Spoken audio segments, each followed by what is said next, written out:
ఒక fellow writer నాతో ఒకసారి నవ్వుతూ అనింది, నువ్వు అందంగా ఉన్నావు కాబట్టే నీ బుక్ రేస్ ఎక్కువ మందికి రీచ్ అయిందని. ఆమె సరదాగానే అన్నా నేను సీరియస్గానే ఆలోచించాను.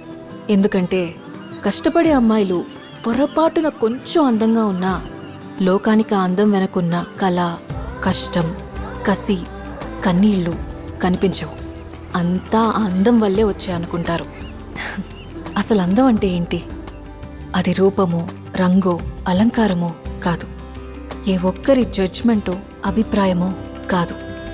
ఒక కవి వర్ణనో, చిత్రకారుడి బొమ్మో కాదు. మరేంటది? అందమంటే గుణం. అమ్మాయినయుండి చెప్తున్నా, I don't want people to call me beautiful. దాని బదులు నీది కష్టపడే తత్వం, నీలో కరుణ ఉంది, నీకు ధైర్యం ఎక్కువ, నువ్వు తెలివైన దానివంటే నాకు సంతోషం. Address us by our qualities. MS Subbulakshmi అంటే భక్తి, అందం కాదు. మదర్ తెరెసా అంటే కరుణ, అందం కాదు. ఐన్ ర్యాండ్ అంటే తత్వం, అందం కాదు. సరస్వతి అంటే విద్య, దుర్గా అంటే ధైర్యం, గౌరీ అంటే తపస్సు, లక్ష్మి అంటే శుభం.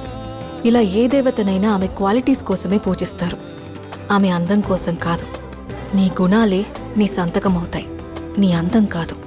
అందుకే ప్రపంచమో మగాళ్ళో కాదు, ఆడదే ఆడదాన్ని అందాన్ని దాటి చూసుకోగలగాలి. అలా అందాన్ని దాటి చూస్తే ఆడదానిలో ఒక సముద్రమే కనపడుతుంది. గుణాలతో నిండిన ఒక దేవతే దర్శనమిస్తుంది. So seek for the goddess in you. Goddess in you.